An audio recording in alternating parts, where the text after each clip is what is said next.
At 4:23 am local time, a United States Navy Tomahawk cruise missile, one of the most sophisticated, most battle-tested precision strike weapons in the American arsenal, a weapon that has defined American power projection for 4 decades, was intercepted and destroyed over Iranian airspace. Not deflected, not forced off course. Intercepted, destroyed, confirmed. I want you to sit with that for a moment because the implications of what I just said are not being communicated to you by the major networks. CNN is running the strike package narrative. Fox News is discussing retaliation options. MSNBC is focused on the diplomatic fallout. None of them are asking the question that actually matters this morning, which is this. If a Tomahawk cruise missile flying at low altitude, designed specifically to defeat radar systems, designed specifically to navigate terrain and evade detection, if that weapon was intercepted on its first pass over Iranian territory, then what does that tell us about every assumption the Pentagon has been operating under for the past 15 years? What it tells us is that those assumptions are wrong. Dangerously, strategically, catastrophically wrong. In the next 20 minutes, I am going to walk you through exactly what happened, exactly what it means, and exactly why the story you are being told right now by official sources is missing the most important part of this picture. This is the analysis you will not find on cable news this morning. Stay with me because the full picture is considerably more significant than the headline. Before we get into the specifics of what happened at 4:23 am, we need to establish some foundational context, because without that context, you cannot properly evaluate what you are about to hear. The Tomahawk cruise missile entered service with the United States Navy in 1983. In the 4 decades since, it has been used in virtually every major American military operation: the Gulf War, Kosovo, Afghanistan, Iraq, Libya, Syria. It has been fired more than 2,300 times in combat. Its reliability is not in question. Its lethality against fixed targets is not in question. What has always been the central strategic assumption about the Tomahawk is this. It flies low, it flies fast at approximately 880 kilometers per hour, it follows terrain, and it uses terrain contour matching alongside GPS guidance to defeat air defense systems that are designed to track high-altitude, high-speed targets. The design philosophy of the Tomahawk is based on avoiding detection, not on speed or altitude. It is a stealth weapon in the most practical sense of the word. Now, Iran has been aware of this weapon system for decades. Iranian military planners have studied it. Iranian engineers have, according to reporting by Jane's Defense Weekly and confirmed by multiple open-source intelligence analysts, physically examined Tomahawk wreckage recovered from operations dating back to the 1990s. One of the most consequential moments in this technological education occurred in December 2011 when Iran captured, intact and largely undamaged, a United States RQ-170 Sentinel stealth drone. American officials initially dismissed this. They suggested Iran could not possibly extract meaningful intelligence from the aircraft. They were wrong about that too. What does that history tell us? It tells us that Iran's air defense development has not been occurring in a vacuum. It has been occurring in direct, deliberate, studied response to American weapon systems. Every exercise, every acquisition, every upgrade has been shaped by the specific threat profile of weapons like the Tomahawk. Subscribe if you are watching this and realizing you are not getting this level of analytical foundation anywhere else. Because what I am building toward is the explanation for why this morning's intercept was not an accident and was not luck. Announcement number 1. Iran's Bavar 373 air defense system successfully engaged and destroyed the incoming Tomahawk. And this was not the first time it has been tested against low-altitude cruise missile profiles. The Bavar 373. Let me explain what this system is, because the Western media coverage of it has been consistently dismissive in ways that are now looking deeply embarrassing. The Bavar 373 was publicly unveiled by Iran in 2019. Iranian officials described it at the time as a domestically produced long-range air defense system comparable in capability to the Russian S-300. Western analysts almost uniformly treated this claim with skepticism bordering on mockery. The prevailing view in American defense circles was that Iran's domestic defense industry lacked the technological sophistication to produce a genuinely capable long-range radar-guided interceptor system. Defense News described it as aspirational. A senior NATO official, speaking anonymously to Reuters in 2020, called it largely symbolic. The assumption, stated and unstated, was that Iran's air defenses were a patchwork of aging Soviet-era systems, supplemented by domestically produced imitations that looked impressive in parade footage but would crumble under real combat conditions. That assumption is now in question this morning in a very fundamental way. The Bavar 373 uses a phased array radar system. According to analysis published by the International Institute for Strategic Studies, this radar is specifically optimized for tracking low radar cross-section targets at low altitudes, which is precisely the flight profile of a Tomahawk cruise missile. The system operates in multiple frequency bands, which matters because single-frequency radar systems can be defeated by electronic jamming and terrain masking in ways that multi-band systems cannot. Iranian state media has claimed the system has a detection range of 300 kilometers and an engagement range of 200 kilometers. Even applying a significant discount to those figures, as any serious analyst should, the effective performance envelope of this system is considerably more capable than American strategic planning has apparently accounted for. According to reporting by Al Monitor, confirmed by 3 independent regional security analysts, the specific battery responsible for this morning's intercept is deployed in a hardened underground facility in the Alborz mountain range north of Tehran. The facility itself is built into the mountain. The radar arrays are retractable. The launcher systems are protected by reinforced concrete rated to withstand near-miss impacts from conventional munitions. The system cannot be taken offline by anything short of a direct hit with a penetrating munition, and reaching it with a penetrating munition requires first overcoming the air defenses that protect it.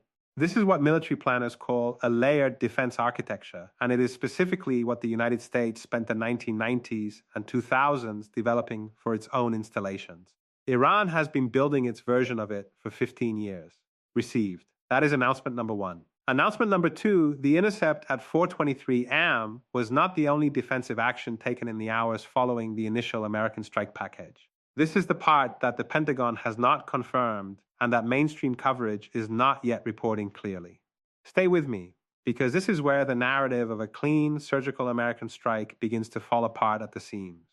According to reporting by the Lebanese newspaper Al Akhbar, corroborated by 2 separate regional intelligence sources cited by Middle East Eye, the initial American strike involved not 1 but between 7 and 12 Tomahawk missiles fired from naval platforms in the northern Arabian Sea. The Pentagon's briefing this morning acknowledged carefully that some missiles reached their intended targets. That phrasing, some missiles, is doing an enormous amount of work. It is the language of incomplete success dressed in the vocabulary of precision warfare. Here is what the data actually suggests when you read past the briefing language. If the American strike package consisted of between 7 and 12 Tomahawks, and Iranian air defense systems intercepted at minimum 1, the one confirmed at 4:23 am, then the intercept rate in this operation was somewhere between 8 and 14% at minimum. That may not sound dramatic. But consider this. In the entire history of Tomahawk combat use, across 2,300 plus confirmed firings, documented successful intercepts by opposing air defense systems can be counted on one hand. The technological baseline for intercepting this weapon has been, until very recently, essentially non-existent among adversary states. What we are seeing this morning is not a small incremental improvement in Iranian air defense capability. It is a categorical shift in the threat environment that American naval planners are operating in.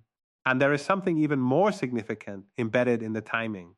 The missile was intercepted at 4:23 am local time. The strike package was almost certainly launched to exploit the pre-dawn window, lowest civilian activity, reduced visual observation, the darkness that historically provides psychological and operational cover for military action. Iran's air defense systems were not caught in reduced readiness during what any competent military planner would identify as the highest risk window for exactly this type of strike. They were at full readiness, active, tracking, waiting.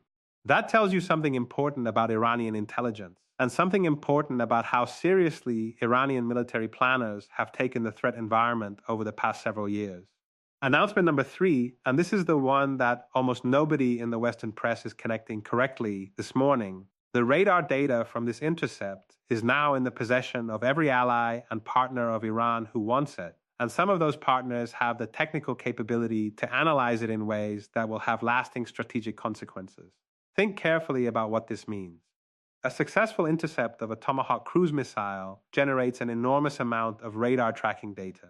It generates information about the missile's exact flight profile, its terminal guidance behavior, its radar cross-section at various aspect angles, its speed and altitude characteristics in a real combat environment rather than a test range. This data is extraordinarily valuable to any state or organization that is developing countermeasures or defensive systems against American precision strike capability. According to 3 separate analysts cited in a report by Breaking Defense published earlier this year, China's radar and air defense technical community has been in active dialogue with Iranian counterparts for at least 7 years.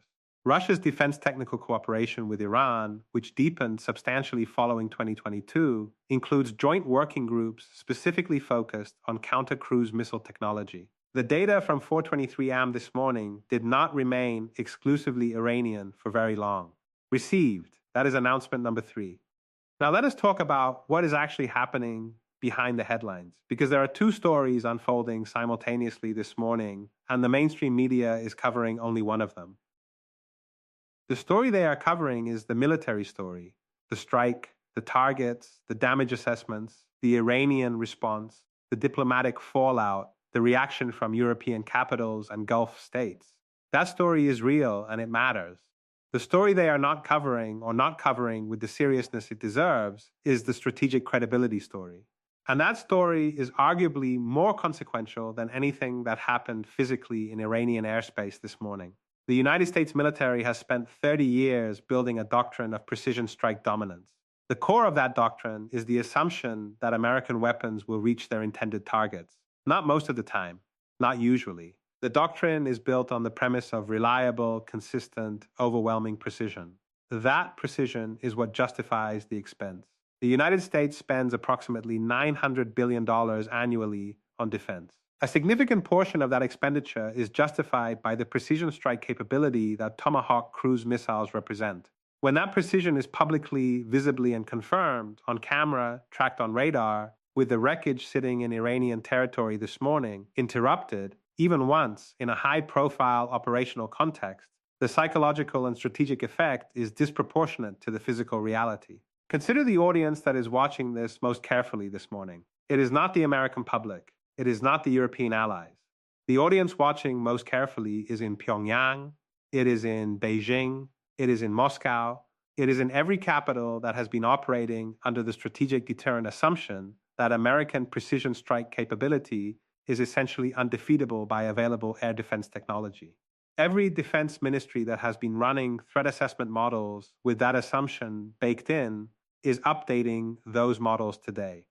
The Trump administration's response to the intercept has been precisely what you would expect from an administration that is caught between the operational reality and the narrative requirements of projecting strength. Officials have described the intercept as isolated, as anomalous, as not representative of the overall mission success. They have emphasized the targets that were struck successfully. This is rational messaging from a political standpoint. It is also the message you would craft regardless of whether the anomaly was truly isolated or was the first visible data point in a much more significant capability shift. The European reaction is instructive. Germany's foreign ministry issued a statement within 3 hours of the confirmed intercept. The statement called for immediate de-escalation and explicitly noted concerns about the unpredictability of the conflict environment. France's foreign minister, speaking to reporters in Paris, used the phrase strategic miscalculation, a phrase that was specifically not directed at Iran.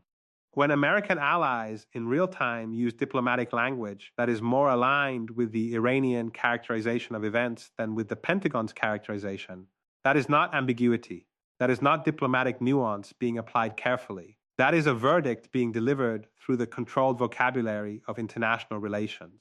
And consider the economic dimension, because it is already arriving in your daily life whether you are paying attention to the geopolitics or not. The Strait of Hormuz handles approximately 21 million barrels of oil per day.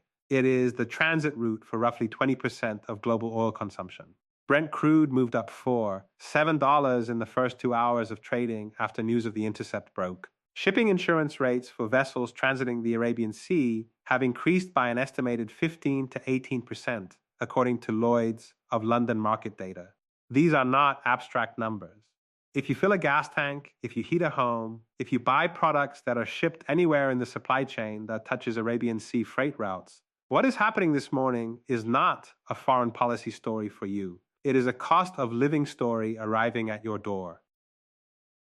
This pattern has repeated throughout history, and every time it repeats, the strategic dynamic that follows is recognizable to anyone who has studied how empires reach the limits of their military dominance.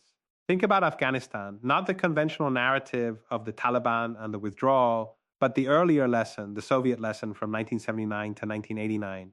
The Soviet Union entered Afghanistan with the most sophisticated military doctrine of its era. It had tanks, artillery, helicopter gunships, and an air force that faced no meaningful adversary in Afghan skies. What the Soviet military encountered was not a conventional counterforce. It was a resilient, adaptive, deeply motivated defensive capability that had been specifically designed and continuously improved to deny the Soviets the kind of clean, decisive military action that their doctrine assumed they could achieve. The Mujahideen did not need to defeat the Soviet military. They needed only to make the cost of each operation unpredictable and escalating. They needed to introduce enough friction, enough uncertainty, enough visible failure into Soviet operations that the strategic rationale for continued engagement began to collapse under its own weight. The Stinger missile, provided by the United States to Afghan fighters in 1986, was the technological turning point. Before the Stinger, Soviet helicopters operated with relative impunity at low altitude. After the Stinger, every Soviet helicopter pilot knew that low-altitude operations carried a risk profile that had not previously existed. The effect was not that helicopters were consistently shot down. The effect was that the operational confidence that had underpinned Soviet air power was permanently altered.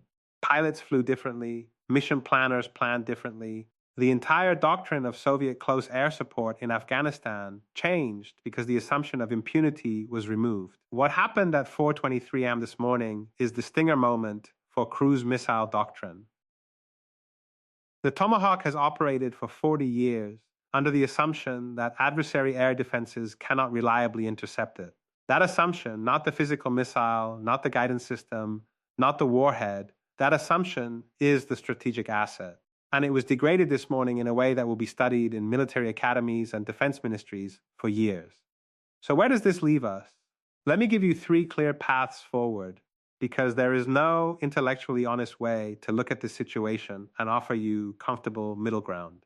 Path 1, this intercept was genuinely anomalous. A specific set of factors, the exact flight path, the specific radar environment, a momentary advantage in the electronic warfare picture produced a single successful intercept that does not represent a repeatable Iranian air defense capability. Under this path, the Pentagon's messaging is correct. The strategic picture is largely unchanged, and the primary consequence of this morning's events is diplomatic and political rather than military. I think the probability of this path is real but shrinking. It requires assuming that Iranian air defense development over 15 years produced one lucky moment rather than a genuine capability shift. Given everything I have walked you through regarding the Bavar 373, regarding the data that informed its development, regarding the underground architecture that protects it, I find that assumption increasingly difficult to sustain. Path 2, this intercept represents the visible leading edge of a genuine and significant Iranian air defense capability that has been developing quietly for years and is now mature enough to operate effectively in live combat conditions.